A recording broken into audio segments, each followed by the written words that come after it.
I was sitting on the couch, half watching a game, waiting for my wife to call from her company conference in Boston. She'd texted earlier that everything was going great.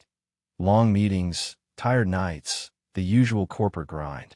I almost believed her, until my phone rang. It was her boss. "Hey, Luke," he said casually. "Is Emily okay? She never checked into the hotel, and she missed her presentation this morning." My hand went numb around the phone. In that instant, I knew something was very, very wrong. My name is Luke Hartman, 37 years old. I run a small construction business with 5 guys who've been with me since the beginning. We build homes, fix roofs, and drink too much coffee on cold mornings. My wife, Emily, works in marketing for a mid-sized tech company. She's sharp, organized, the kind of woman who lights up a room, or at least she used to. We've been married for 8 years. The kind of marriage people on the outside thought was solid. 2 cars, a cozy house, dinners at the same restaurant every Friday. Predictable, maybe even enviable. But in quiet moments, I'd started to feel distance creeping in. Late nights at work, fewer conversations, smiles that felt rehearsed. When she told me she had to attend a 3-day business conference in Boston, I was genuinely proud. She said it was a big deal, her first time leading a presentation. I helped her pack, kissed her goodbye, and told her to make an impression. She laughed and said, "Don't burn the house down while I'm gone." That first night, she texted from the airport, complaining about delayed flights and bad coffee. Later, she sent a photo of a modern hotel room. White sheets, neat desk, nothing suspicious. Just normal. I remember replying, "Looks fancy. You deserve a break." But 2 days later, everything changed. It was a Thursday afternoon. I was home early, halfway through a rerun of football game, when my phone rang. It was Richard, her boss, a polite, older man I'd met at a few company dinners. He sounded confused. "Hey, Luke, is Emily doing all right?" "Yeah," I said. "Why?" "Well, she never checked into the hotel in Boston. We assumed maybe she took the morning off, but she missed the entire presentation." I froze. She told me everything was fine. She texted me last night. Richard paused. "Then I guess there's been some kind of mix-up. Anyway, let her know we're worried." When I hung up, the silence in the house felt heavier than usual. Something in my gut twisted. That instinct you try to ignore because you know it's leading somewhere you don't want to go. Out of reflex, I opened Instagram, typed in her best friend's name, Sloan Parker. She posted constantly, tagging everyone, including Emily.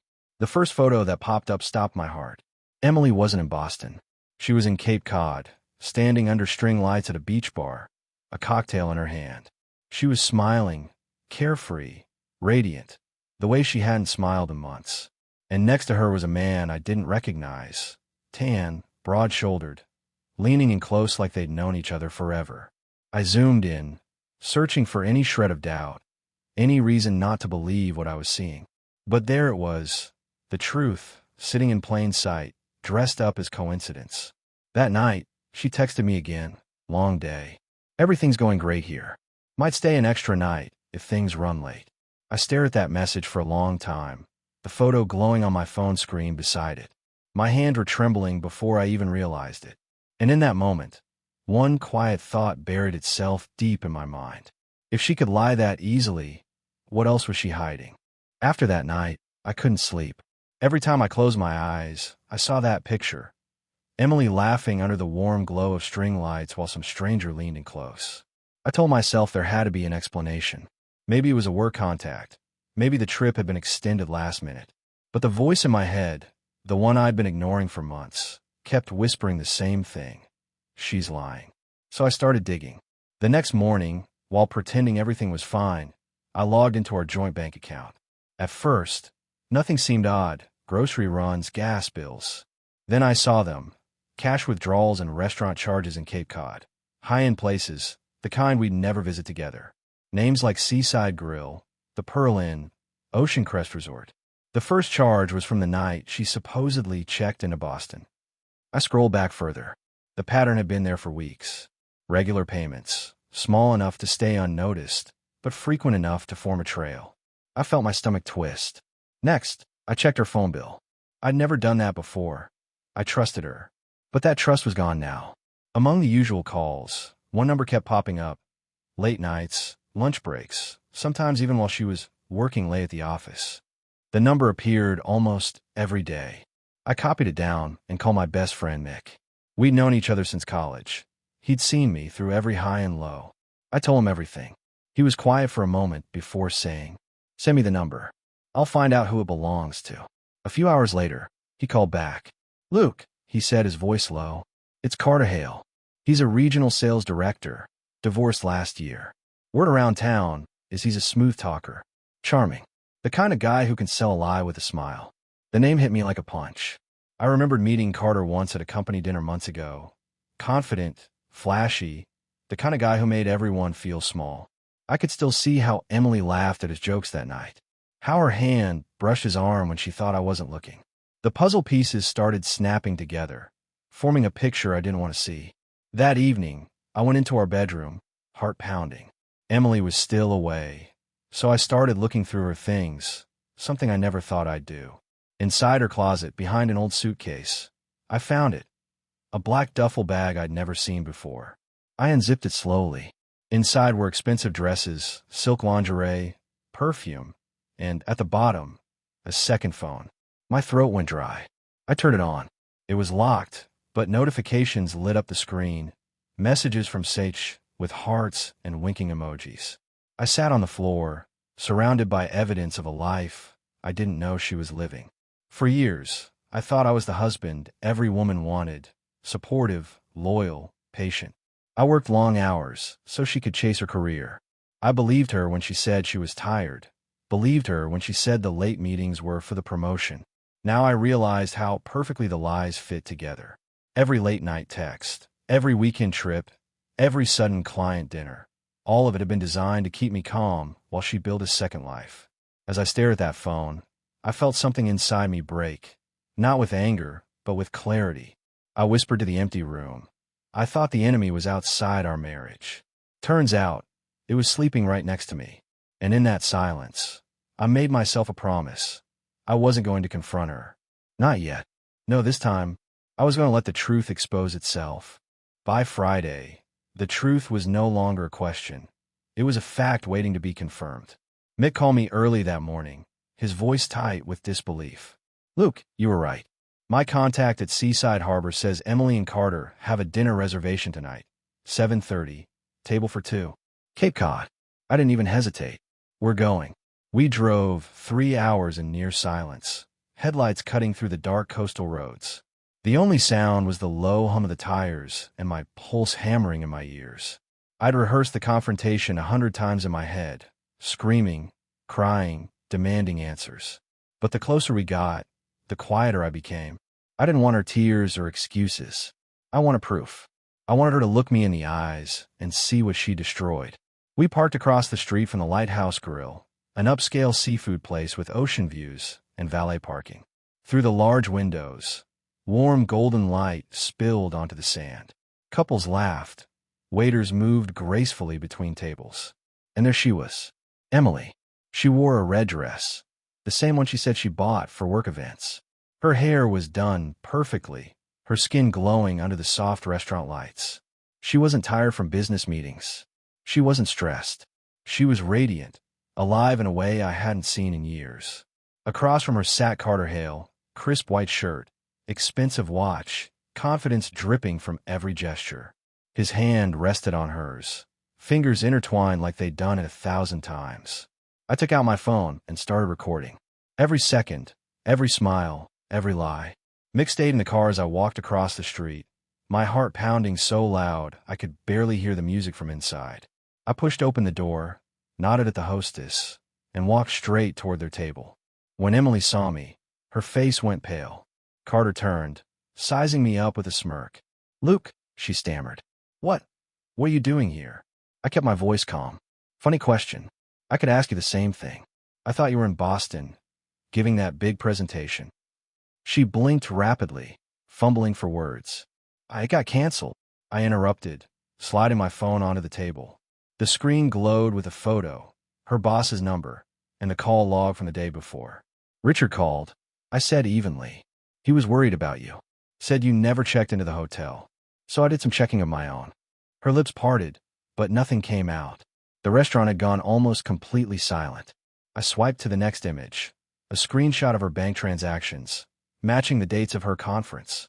Then another, the beach bar photo from Sloane's Instagram. Emily in the same red dress, Carter's arm around her waist. Carter leaned back in his chair, crossing his arms, a smug grin spreading across his face. Man, you've really done your homework. I looked straight at him. You must be Carter Hale. Sales director, right? Divorced. Loves other people's wives. I read your reviews. A few tables away, someone gasped. Emily's hand shook. Luke, please, can we talk about this? Talk, I said, voice rising just enough for everyone nearby to hear. Sure. Let's talk about how you spent the company's travel budget on beachside cocktails. Or how you lied to your boss, your husband, and everyone who thought you were a decent person. Carter's grin faded.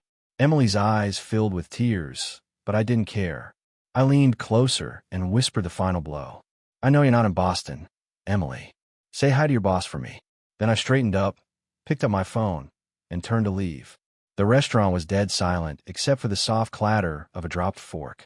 Every pair of eyes followed me as I walked out. Past the waiters, past the bar, past the woman who had turned my life into a lie. When I reached the door, I heard her voice crack behind me, small and broken. Luke, please. But I didn't turn around. Outside, the night air was cold and sharp against my face. Mick rolled down the car window. You good?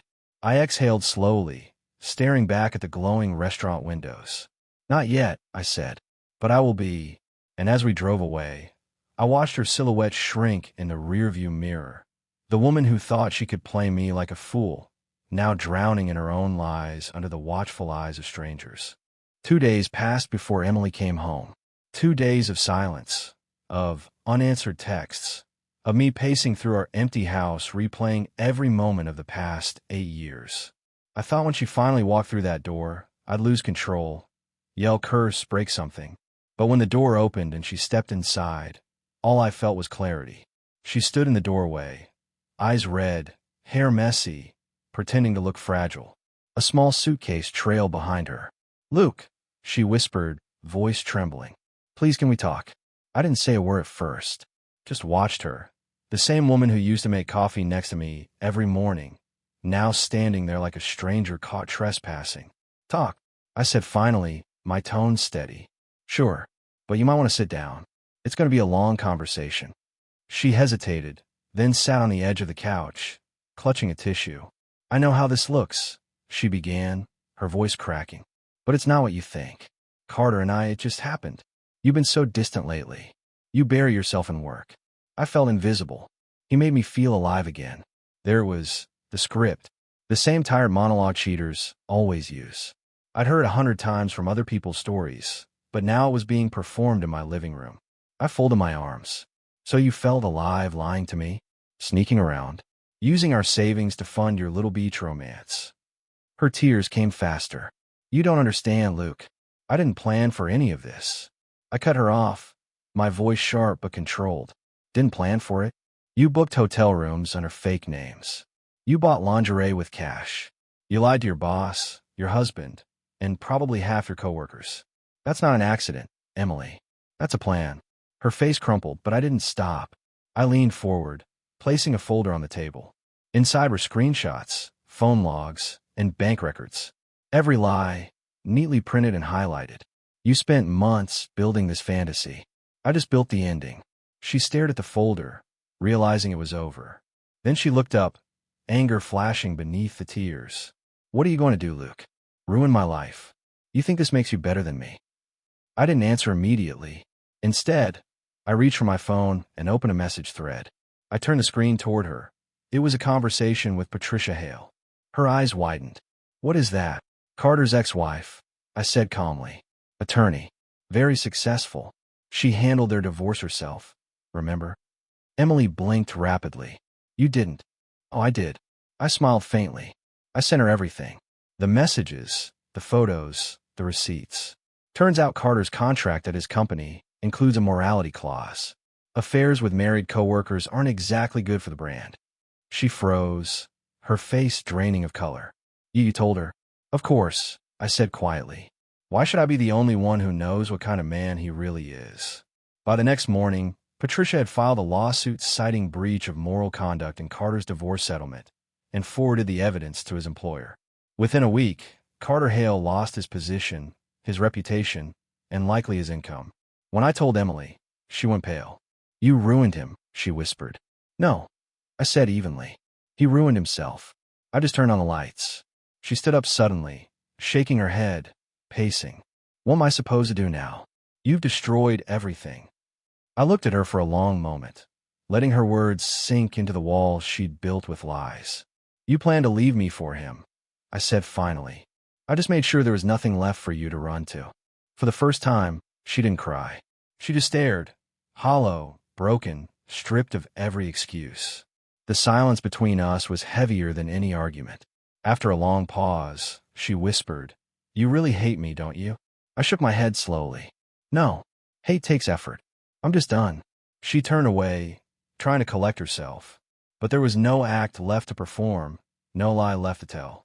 She picked up her suitcase and walked toward the door. Before leaving, she looked back at me one last time, maybe hoping I'd ask her to stay. I didn't. When the door closed behind her, I let out a breath I didn't know I'd been holding. For the first time in months, maybe years, the house felt honest. And as I looked down at the folder of evidence, the proof of everything she'd hidden, I realized I wasn't angry anymore. I was free. Emily didn't disappear quietly. 2 weeks after she moved out, I received an official letter. Her attorney had filed for divorce. She was claiming half of everything: the house, the business, the savings. Her argument: emotional neglect and financial dependency. It was almost impressive, the way she tried to rewrite the story. She played the victim, pretending her affair had been a mistake of the heart and not a months-long deception. But I was ready for her. I'd spent those 2 weeks gathering every piece of evidence she'd ever carelessly left behind: screenshots, emails, text messages, call logs, financial records. And buried in those files was my silver bullet: a long message thread between Emily and Carter from weeks before the conference. "Carter, once he transfers the savings to the joint account, we'll have what we need. Emily, then we can finally move into your place full-time. No more sneaking around." Premeditation. Proof she wasn't just cheating. She was planning a full escape with the money we'd earned together. When the court date arrived, the courtroom felt more like a stage. Emily came in wearing gray, looking somber, her hair pulled back in a neat bun, the perfect picture of the wronged wife. She avoided my eyes. Her lawyer spoke about emotional distance, lack of intimacy, and feelings of abandonment. When it was my turn, I stood up, calm and steady, and handed the judge the folder I prepared.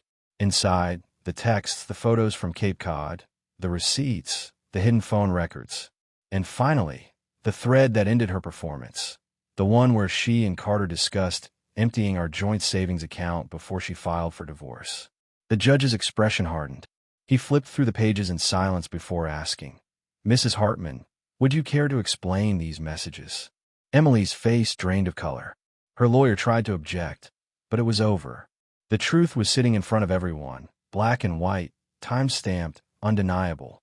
Then came the twist she hadn't seen coming. Patricia Hale, Carter's ex-wife, appeared in court as a witness for my side. Her testimony confirmed Carter's affair, his breach of contract, and his prior record of professional misconduct. Patricia's words carried weight. She was a respected attorney, sharp and fearless. Within days, Carter was officially terminated. His company released a statement citing conduct inconsistent with corporate ethics. In other words, he was done. When the final verdict came, the judge ruled decisively. I was granted full ownership of the house, the business, and the majority of our assets. Emily would leave the marriage with only her personal belongings and her car. I didn't celebrate. I didn't smile. There was no victory in watching someone you once loved unravel, only a quiet kind of peace. Emily left town soon after. I heard through mutual friends that she moved into a small apartment outside Providence, working part-time at a retail store. Carter, stripped of his career, left the state entirely. 6 months passed. My life didn't just move on. It rebuilt itself. My construction company grew. I started taking on bigger projects, hired 2 new crews, even opened a second office. I reconnected with old friends, The ones I'd lost touch with during years of pretending my marriage was fine. For the first time in forever, I was present. I didn't hate Emily anymore. She had taken enough from me. I wasn't about to let her keep my peace too. One night, I was cleaning out my garage when I found a dusty old photo album. Inside was a picture of us from our wedding day. Her in white, me in a suit too big for my shoulders, both smiling like we'd figured life out. I took the photo outside, to the backyard fire pit. The sky was quiet, the air crisp. I set the picture down, struck a match, and watched the flames curl around our frozen smiles. As the photo turned to ash, I said quietly, "They say betrayal kills love. But that's not true." The embers crackled softly. Love dies when the lies start sounding sweeter than the truth. I stood there until the fire went out, and for the first time, I didn't feel angry or sad or broken, just free.